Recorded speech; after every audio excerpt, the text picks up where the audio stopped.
कुर्ला इथं बसनं जो अपघात झालेला आहे तो अपघात कशामुळे झाला याची शहानिशा केली जाते, याची चौकशी आणि तपास सुरू आहे. पण जी बस या सगळ्या घटनेमध्ये आहे त्या बसमध्ये नेमकं काय होतं, ती बस किती ॲडव्हान्स होती, अशा पद्धतीचे ॲक्सिडेंट किंवा अशा पद्धतीचे अपघात होऊ शकतात का, हे मी तुम्हाला याच बसमार्फत दाखवणार आहे. हीच बेस्टची बस आहे, ऑलेक्ट्राची बस आहे, इलेक्ट्रिक बस आहे, अत्यंत अद्ययावत आणि सुसज्ज अशी बस आहे. नेमकं ह्याच्यामध्ये कसे फीचर्स आहेत आणि काय नेमकं होऊ शकतं ते दाखवण्याचा आपला एक प्रयत्न आहे. ही ती गाडी नाही, ही गाडी जी आहे ती जी बस ज्याचा अपघात झालेला आहे त्याची सेम बस ही त्याची सारखी बस आहे. ही तुम्ही सगळे फीचर्स पाहिले तर अत्यंत अद्ययावत अशी AC बस आहे ही आणि अगदी 6 ते 10 रुपयामध्ये ही मुंबईमध्ये मुंबईकरांना सोडते. इथं तुम्ही पाहिलं सगळे इलेक्ट्रिक आहेत, मोठी स्क्रीन आहे, त्यानंतर पूर्ण ऑटो आहे, इथे वेगवेगळे फीचर्स आहेत. जसं इलेक्ट्रिक गाडीला असतात ड्रायव्हर, न्यूट्रल आणि रिटर्न त्याच्या बटनावरती आहे. फक्त क्लच आणि ब्रेक या दोनच गोष्टी फक्त ब्रेक आणि एक्सिलेटर या दोनच गोष्टी या गाडीला आहेत. आणि या गाडीमध्ये याच्यामध्ये आहे की ज्या पद्धतीनं ही गाडी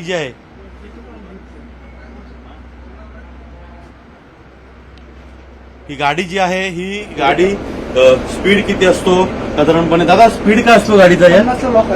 50चा लॉक आहे. आणि एक समजा साधारणपणे जर तांत्रिक अडचण आली तर तांत्रिक अडचण आल्यावरती कशा रीतीनं कंट्रोल गाडी करता येते? कंट्रोल होते गाडी ब्रेक मारल्यानंतर. आपल्याला काही एखादं अचानक गडबड झाली किंवा ब्रेक मारल्यावरती बरोबर ब्रेक मारल्यावरती होतं. तुम्हाला पूर्ण मी खाली दाखवतो. तशा इलेक्ट्रिक व्हेकल असतात तशाच व्हेकल आहेत या. पूर्णपणे ही मोठी बस तशीच आहे आणि खाली ब्रेक आणि एक्सिलेटर या दोनच गोष्टी आहेत आणि मोठी स्क्रीन आहे. 50ला ही संपूर्ण 50 किलोमीटर पर ताशी ही गाडी जी आहे ही लॉक असते, त्यामुळे 50च्या पुढे ही गाडी धावू शकत नाही. पण आता जी घटना घडली त्या घटनेमध्ये जे सांगितलं जातं की जो ड्रायव्हर होता संजय मोरे त्याचा गाडीवरचं नियंत्रण सुटलं आणि गाडी जी आहे ती वेगाने धावू लागली. तर कशा रीतीनं हे सगळं आहे आणि आपण सगळं जाणून घेऊ. ही संपूर्ण बस आहे.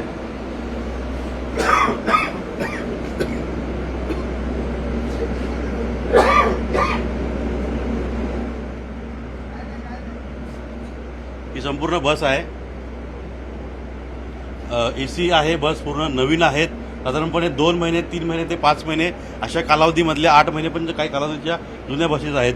हे सगळे सेफ्टी फीचर्स आहेत आणि पूर्णपणे एक गाडी जी आहे स्टार्ट कशी होते गाडी या बटनाने पॉवर बटनने स्टार्ट होते.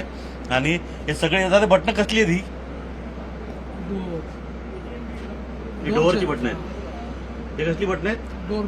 आणि ही ओके हे बॅटरीचे बटन आहेत. ओके, मग ही बटनावरती पूर्णपणे बटनवरती आणि स्क्रीनवरती ऑटोमॅटिक गाडी आहे. त्यामुळे या सगळ्या गोष्टी ज्या आहेत त्या ज्या गाड्या आहेत या पूर्णपणे अद्यावत असल्यामुळे कुठेही अपघात होण्याची शक्यता जी आहे ती दाट नसते. पण तांत्रिक अडचण किंवा एखादी मानवी अडचण आली किंवा एखादा तशी काही घटना घडली जशी काल कुर्ल्याला घडली, अशा प्रकार घडले किंवा अशा घटना घडतात. नेमके सेफ्टी फीचर्स काय आपण जाणून घेण्याकरता आपल्यासोबत सुपरिटेंडंट आहेत कुर्ल्याचे Ramlal Kushwaha sir. Sir, safety फीचर्सबाबत काय सांगाल? सर्वात महत्त्वाचं म्हणजे आजच्या जे घडीचं जे इलेक्ट्रिकल व्हेकल्स आहेत त्यामध्ये जेवढे सेफ्टी फीचर रिक्वायर्स आहेत ते सगळ्या या बसेसमध्ये दिलेले आहेत. जसं की पार्किंग ब्रेक आहे. जोपर्यंत पार्किंग ब्रेक आपण रिलीज करत नाही तोपर्यंत गाडी मूव्ह होत नाही. सेकंडली, जर कुठलंही कंपार्टमेंट असेल बॅटरीचं किंवा फ्लोरिंगचं किंवा साईड बॉक्स का कुठलाही म्हणजे जर कंपार्टमेंट ओपन होत असेल तर गाडी स्टार्ट होणार नाही. लगेच त्याच्या मॉड्यूलवरती इंडिकेशन येतो. तिसरा, जर कुठे एअर सिस्टममध्ये लिकेज असेल म्हणजे ती गाडी जागेवरती मूव्ह होणार नाही. त्याच्या म्हणजे मॉड्यूलवरती लगेच इंडिकेटर येतो आणि डायग्नोसिस टूलने आपण कुठलाही डिफेक्ट त्याच्यावरती रेक्टिफाय करू शकतो. आणि थर्ड थिंग म्हणजे EBS आणि ABS दोन सिस्टम ब्रेकिंग सिस्टममध्ये दिलेले आहेत. त्यामध्ये काही म्हणजे डेफिशियन्सी आली ते लगेच मॉड्यूलवरती आपल्याला समज सगळं स्क्रीनवरती दिसतं पूर्णपणे. तांत्रिक अडचण आली किंवा एका टेक्निकल लेवल आला तर काय होऊ शकतो? तर लगेच म्हणजे गाडी साईडला मूवच होणार नाही, गाडी जागेवरून हलणारच नाही. किती तुम्ही ट्राय करा, जोपर्यंत तो फॉल्ट रेक्टिफाय होत नाही ना तोपर्यंत गाडी जागेवरून हलणार नाही. आणि मग समजा मॅन्युअली म्हटलं तर काय आपण म्हणू शकतो, कशा रीतीने एखादा मॅन्युअली फॉल्ट होऊ शकतो? मॅन्युअली फॉल्ट म्हणजे जसं आपला टायरचं झाला, टायर पंक्चर झाले आणि दुसरं तुमचे जे बॉडीच्या रिलेटेड झाले, हे सगळे जे फॉल्ट आहे ते आपण मॅन्युअली रेक्टिफाय करू शकतो. बाकी जेवढं आहे ते सगळं लॅपटॉपवरती आपण सेट करून त्याला मॅच करून आपण रेक्टिफाय करू शकतो. तर त्यांनी सेफ्टी फीचर सांगितलेली आहेत. पुन्हा मी गाडी दाखवण्याचा प्रयत्न करतो. अशीच ही संपूर्ण बस होती आणि ही बस साधारणपणे संजय मोरे जो आहे तो 9/24 त्याची शेवटची ट्रिप होती. जवळपास त्याने 6 ट्रिप दिवसाच्या या सगळ्या गाडीतून त्याने केल्या होत्या. त्यामुळे त्याला अनुभव नव्हता. ही जी गोष्ट पोलीस तपासामध्ये पुढे आलेली आहे. त्यामधला एक महत्त्वाचा पार्ट तो म्हणजे आता की जर तो 1 डिसेंबरला मोरिया या कंपनीच्या मार्फत बेस्टमध्ये तो जॉईन झाला होता. मोरिया ही कंपनी बेस्ट कंपनीला ड्रायव्हर प्रोव्हाइड करते आणि त्या कंपनीच्या मार्फत संजय मोरे जो आहे तो याच्यामध्ये या गाडीवरती ड्रायव्हर म्हणून चालक म्हणून लागला होता आणि त्यानंतर पुढे जाऊन गाड्या चालवलेल्या आहेत. दिवसभरात त्याने याच प्रकारच्या गाडीच्या जी गाडी होती त्याच्याकडे त्या गाडीच्या जवळपास 6 ट्रिप मारल्या होत्या आणि शेवटची ट्रिप होती रात्री 9:24 त्यावेळी घटना घडली. पुन्हा मी दाखवण्याचा प्रयत्न करतो. जसं आता कुशवाहा साहेबांनी सांगितलं की इथे ही स्क्रीन आहे, त्याच्यामध्ये लेफ्ट राईट किती अंतर आहे, रिव्हर्स कॅमेरा इथे दिसतो पूर्णपणे मागे. त्याच पद्धतीनं ड्राईव्हचं बटन आहे, न्यूट्रलचं बटन आहे, रिव्हर्सचं बटन आहे, बॅटरीचं बटन आहे, दरवाजा उघड बंद करण्याचे बटन आहेत आणि गाडी चालू करण्याचे बटन आहे. भली मोठी स्क्रीन आहे. मग काय सांगितलं त्या पद्धतीनं 50ला ही गाडी लॉक आहे आणि ब्रेक आणि एक्सिलेटर या दोनच गोष्टी या गाडीला आहेत. फर्स्ट एड बॉक्सची व्यवस्था पूर्णपणे गाडीत आहे. कंडक्टर असतात, इमर्जन्सी एक्झिट लावलेले आहेत.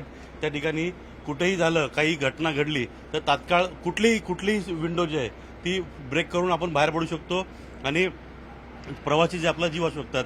या सगळ्या सेफ्टी फीचर्ससह ही सगळी गाडी आहे. आता याच्यामध्ये नेमकं तांत्रिक जर कुठली अडचण आली तर मात्र ह्या गाडीला कोणताही अपघात होऊ शकत नाही. कारण का तांत्रिक अडचण आली तर गाडी तात्काळ जागेवरती स्टॉप होते किंवा ती गाडी जी आहे ती मुव्हेबल होत नाही. पूर्णपणे अधिकाऱ्यांनी ही माहिती दिलेली आहे. पण मग असं काल रात्री असं काय घडलं, संजय मोरेकडून काय चूक झाली जेणेकरून ही सगळी घटना घडलेली आहे, याचा तपास पोलीस करतायत. पण गाडीवरचा ताबा सुटला आणि ही घटना घडली असं प्राथमिक तपासामध्ये समोर आलेलं आहे. व्हिडिओ जर्नलिस्ट सचिन कुबडेसह अजित मांढरे, न्यूज 18 लोकमत, मुंबई.